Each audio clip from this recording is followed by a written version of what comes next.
इस भारत की संस्कृति दो शब्दों में छिपी हुई है। अगर भारत की संस्कृति को जानना है तो दो शब्द हैं। ये दो शब्द ऐसे हैं जो पूरी संस्कृति को परिभाषित करते हैं। ध्यान से सुनना। पहला है ऋषि और दूसरा है कृषि। ऋषि और कृषि प्रधान संस्कृति है भारत की। ऋषि प्रधान संस्कृति। भारत में ऋषि रहते थे। एक गृहस्थ आश्रम में भी ऋषि रहता था, उसको भी ऋषि कहते थे। उसकी पत्नी को ऋषिका कहते थे। ऋषि कृषि प्रधान संस्कृति भारत की। और ऋषि जहां रहते हैं वो आश्रम होता है। इसलिए हमारे 4 आश्रम बताए गए।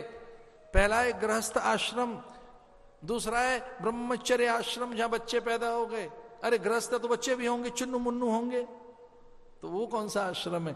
ब्रह्मचर्य आश्रम। वो पढ़ने जाएंगे, एजुकेशन के लिए जाएंगे, डिग्री प्रोग्राम में जाएंगे। फिर तीसरा गृहस्थ आश्रम, दूसरा ब्रह्मचर्य आश्रम, तीसरा वानप्रस्थ आश्रम और चौथा सन्यास, जो बहुत रेयर है, बहुत कम है। ये 2-4 ही बैठे हैं। सन्यास आश्रम। लेकिन जहां सन्यासियों के आश्रम है, ये साधुओं के जहां आश्रम है, इन बैरागियों के, साधुओं के, उदासियों के, औगड़ों के, कनफड़ों के, नाथों के जो आश्रम है, वैसे एक और आश्रम है, उसका नाम है गृहस्थ आश्रम। और उसके लिए एक जगह लिखा है, धन्यो गृहस्थ आश्रम। धन्यो, मेरे साथ बोलो, बोलो धन्यो गृहस्थ आश्रम। लोग, ये ऋषि पहले कहते थे, आई एम वेरी ग्रेटफुल। अरे परमात्मा, मैं कितना धन्यवादी हूं तेरा कि तेने मुझे सदगृहस्थ बनाया। मैं सबके लिए आहार के निमित्त अर्जन करता हूं। मेरे अर्थ की इस तरह से सदगति होती है।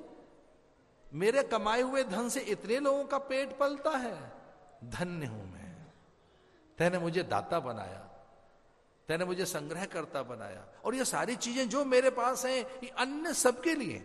तो गृहस्थ आश्रम पेट पालता है ब्रह्मचारियों का, माने बच्चों को पढ़ाता है, वही सन्यासियों को संभालते हैं, और भैया वही वानप्रस्थियों को।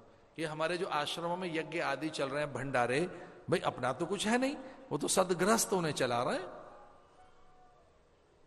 गृहस्थ आश्रम।